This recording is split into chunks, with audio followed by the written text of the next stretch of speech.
Bismillahirrahmanirrahim. Assalamualaikum warahmatullahi wabarakatuh. Di sini kami kelompok 7 akan mempresentasikan makalah dengan berjudul Distance Learning dengan beranggotakan yang pertama Ahmad Ramadan Badri 20119007 dan yang kedua Anissa Nindita 20119028 dan yang ketiga Faruk Ramdhani 20119084. Yang pertama, pengertian distance learning. Pembelajaran jarak jauh atau distance learning adalah pembelajaran jarak jauh berbasis teknologi komputer. Teknologi komputer jarak jauh ini meliputi online learning yang berbasis pembelajaran melalui web, e-learning yang berbasis teknologi pembelajaran. Sistem pendidikan jarak jauh memiliki karakteristik utama keterpisahan fisik antara pengajar dan pelajar yang pada umumnya mengurangi interaksi langsung antara pengajar dengan pelajar atau instruktur. Yang kedua, faktor pendukung distance learning. Yang pertama, peran aktif orang tua dalam mendampingi, memberi perhatian, memotivasi serta memberikan semangat kepada anak saat belajar di rumah. Yang kedua, peran aktif orang tua dalam mendampingi, memberi perhatian, memotivasi serta memberikan semangat kepada anak saat belajar di rumah. Yang ketiga, percaya diri, perhatian, pengalaman, motivasi, dan kreativitas dalam menggunakan media. Baiklah, langsung saja di sini saya akan melanjutkan presentasi dari teman saya. Untuk poin selanjutnya yaitu latar belakang distance learning atau pembelajaran jarak jauh. Penerapan pembelajaran jarak jauh di Indonesia di berbagai sektor pendidikan menunjukkan fleksibilitas, daya tahan, serta prospek kelestarian sistem pembelajaran jarak jauh dalam memenuhi berbagai kebutuhan masyarakat terhadap berbagai jenis program pendidikan dalam berbagai jenjang. Kelahiran pembelajaran jarak jauh didorong oleh adanya kesenjangan antara tingginya kebutuhan masyarakat terhadap pendidikan dan keterbatasan sarana dan prasarana pendidikan. Pembelajaran jarak jauh telah dipraktikkan dalam berbagai jalur, jenjang, dan jenis pendidikan di Indonesia, mulai dari pendidikan dasar, pendidikan menengah, pendidikan tinggi, pendidikan non-formal, serta pelatihan dan pengembangan sumber daya manusia. Di Indonesia sendiri, pembelajaran jarak jauh telah ada sejak lama dan telah diselenggarakan oleh beberapa kampus, contohnya seperti Universitas Terbuka yang merupakan salah satu pelopor pendidikan jarak jauh di Indonesia. Dan saat terjadinya kasus pandemi COVID-19, maka Kementerian Pendidikan dan Kebudayaan memberikan kebijakan untuk melaksanakan metode pembelajaran jarak jauh. Penyelenggaraan pendidikan jarak jauh di Indonesia tidak dipaksakan untuk menggantikan sistem pendidikan konvensional secara tatap muka, karena tujuannya penyelenggaraannya adalah untuk memberikan layanan pendidikan tinggi kepada masyarakat yang tidak dapat mengikuti pendidikan secara tatap muka dan memperluas akses serta mempermudah layanan pendidikan. Untuk poin selanjutnya yaitu pendapat para ahli tentang distance learning atau pembelajaran jarak jauh. Yang pertama yaitu menurut Hamzah B. Uno, pembelajaran jarak jauh adalah metode pengajaran di mana aktivitas pengajaran dilaksanakan secara terpisah dari aktivitas belajar. Yang kedua, menurut Dohmen, pembelajaran jarak jauh yaitu suatu bentuk pembelajaran mandiri yang terorganisasi secara sistematis yang dilakukan oleh sekelompok tenaga pengajar yang memiliki tanggung jawab yang berbeda.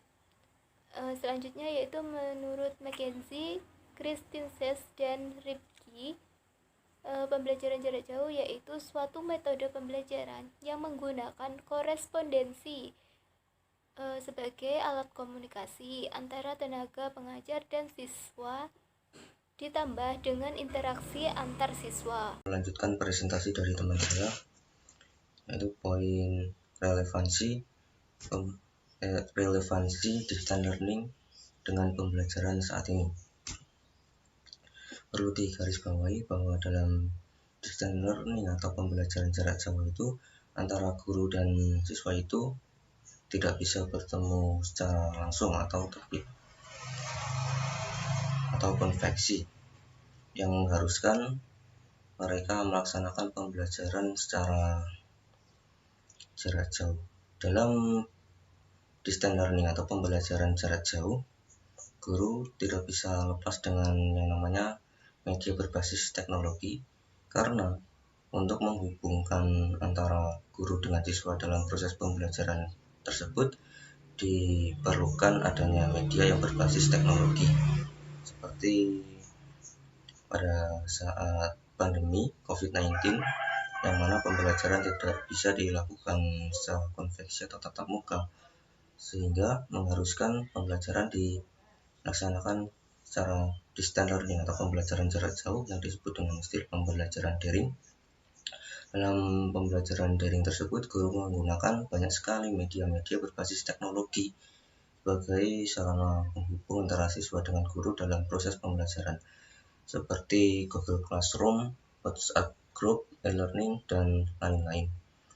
Lanjut, poin selanjutnya terkait dengan kelebihan dan kekurangan distance learning.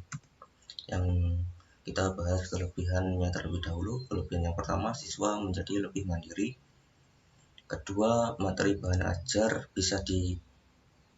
pembelajaran bisa diakses siswa dari berbagai referensi, dan juga siswa bisa menjalin interaksi secara virtual antar teman atau dengan guru.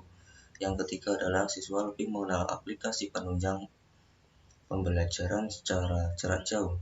Dan yang terakhir adalah baik pendidik maupun peserta didik dapat melakukan diskusi melalui forum diskusi yang ada di internet.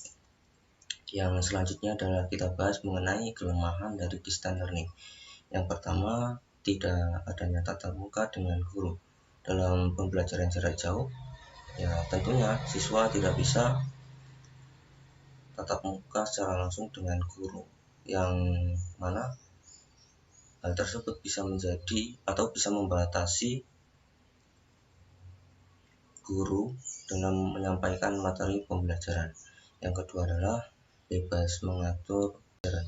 Di sini yang dimaksud bebas mengatur waktu pembelajaran yaitu misalnya ketika dalam pembelajaran jarak jauh itu kan menggunakan media ataupun platform seperti e-learning dan juga Google Classroom. Apabila dalam suatu platform tersebut servernya error, maka jadwal pembelajaran akan diundur menunggu server tersebut tidak error lagi, yang mana waktu pembelajaran tidak bisa konsisten dengan jadwal yang telah di manajemen sebelumnya. Dan juga jaringan internet bisa menyebabkan waktu pembelajaran tidak teratur. Yang ketiga adalah pembelajaran jarak jauh lebih fokus pada materi pembelajaran. Dalam hal ini, ya memang guru hanya memberikan materi kepada peserta didik dan menginstruksikan untuk mempelajarinya secara mandiri. Jadi yang difokuskan adalah kemandirian dari siswa tersebut. Dan sedangkan penyampaian materi oleh guru itu sangat diperlukan, yang mana dalam pembelajaran jarak jauh ini penyampaian materi tidak bisa dilakukan secara maksimal sebagaimana pembelajaran pada tatap muka. Yang keempat adalah pembelajaran jarak jauh perlu fasilitas seperti akses internet. Akses internet ini sangat mempengaruhi kelancaran dalam proses pembelajaran jarak jauh. Apabila jaringan internetnya buruk ataupun kuota internet yang dimiliki kurang bagus, maka ya akan berdampak terhadap efektivitas pembelajaran jarak jauh tersebut. Cukup sekian presentasi dari kelompok kami. Apabila ada kurang lebihnya kami mohon maaf.